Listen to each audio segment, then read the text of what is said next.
Hello there. Julius Caesar did not burn down the Library of Alexandria. Neither did the Muslim conquest of Egypt 600 years later, even though that's probably what you heard. So what actually happened to the greatest collection of books in the entire world? Nobody agrees on the full answer, but we do have enough to say the popular version is basically fiction. There wasn't a single villain, there wasn't just a single knight, there wasn't just a single fire. What happened there was actually a little slower, a little messier, and honestly, even a little bit scary. It just means knowledge doesn't need a monster to destroy it. It just needs enough people to stop paying attention to it. Now, I'm not saying this is 100% right, it's just what I've seen online here and there.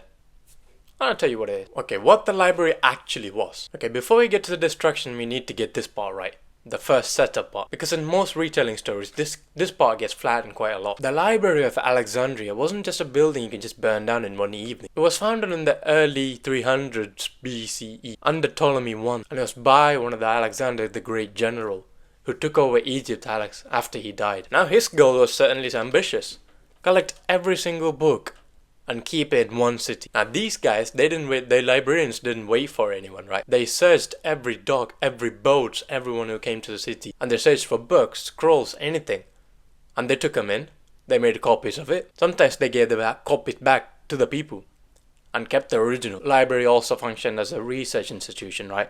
Called the museum. Essentially a fully funded university with gardens, lecture halls, and scholars with salary. This is where users systemized the geometry. Now sorry, a lot of the names I'll say will be pronounced badly, because I'm terrible at pronunciation, so do forgive me. Anyway, now this is also where Eratosthenes calculated the circumference of the whole earth within a small margin using nothing but shadows and maths. And this is also where Hippothelius also performed the documented dissection on a human body. This wasn't just a random warehouse, this was like a Silicon Valley for back in the day. And a place that important didn't just vanish, it eroded away as well. Now myth 1, Julius Caesar burned it down. Now here's a version most people know, right? In 48 BCE, Julius Caesar sets fire to a Egyptian fleet on Alexandria's docks during a war with his rival Pompey. Now supposedly the fire spread to the docks, then to the city, then down to the library itself. Now the fire part is real, right? Caesar himself did admit to it. But here's a problem, right? The sources that are closest in times to that time doesn't have any mention of the library. Now it's only the later writers, right? The writers who wrote centuries after Julius Caesar died, and they start to mention that Julius Caesar burned down the Alexandria building. And still some Asian accounts suggest that what actually burned down was some random warehouse. Some warehouse which contains some scrolls near the docks, and it wasn't the actual library. Which possibly could have been holding scrolls for copying, or some originals waiting to be copied. So did Caesar do something to the books? Probably. But did he destroy the whole library containing knowledge from centuries? Almost certainly not. And we also have solid evidence that scholars and a lot of people started using the library after he died. Centuries after he died, in fact. Scholars recorded their work after he died as well. So Caesar didn't destroy the library, he's just the first famous name. There was a domino effect. Myth number 2.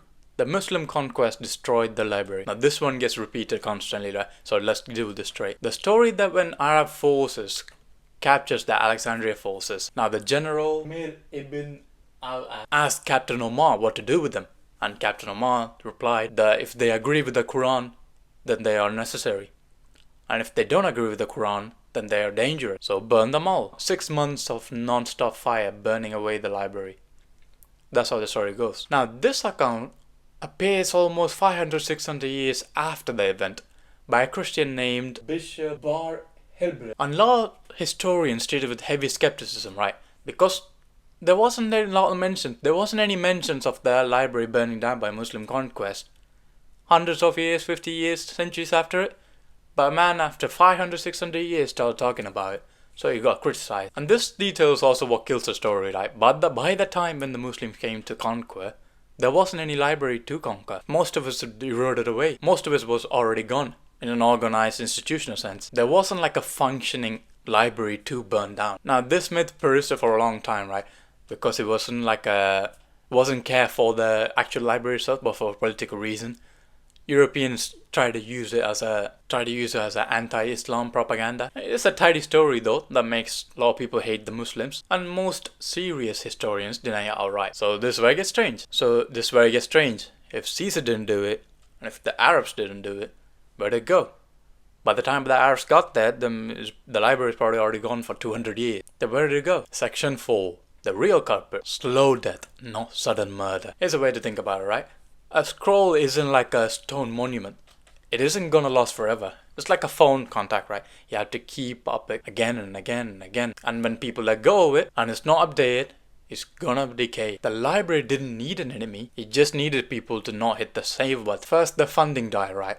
The royal money ran out. All the funds were from the Ptolemaic kings. And when that dynasty weakened and Rome swallowed Egypt, all the funds dried up. So they stopped acquiring and copying scrolls. And when they stopped doing that, it starts deteriorating. It doesn't get any bigger. Second, the city tears itself apart. No, not one fire, but decades of riots, civil war, and purge. Now, during the mob violence during one of the times, one of the greatest intellectual minds died there, called Hypatia. Now, she's not directly linked. People don't directly link it to the library, but they do say when she died, the lights of the library went out with her. Number 3, there was an actual, real, documented destruction of a library. A temple called the Serapeum, like a dot satellite library of the original one, got burned down by a Roman emperor. Was tore down, temple destruction, by Christian Roman emperors because they thought they wanted to finish out the old pagan institutions. Now this is actually one of the only ones where there's an actual well-documented fact that actually got torn down. Now you stack all that up, no money, bunch of wars, people stop adding stuff, and religious wars, all of that adds up.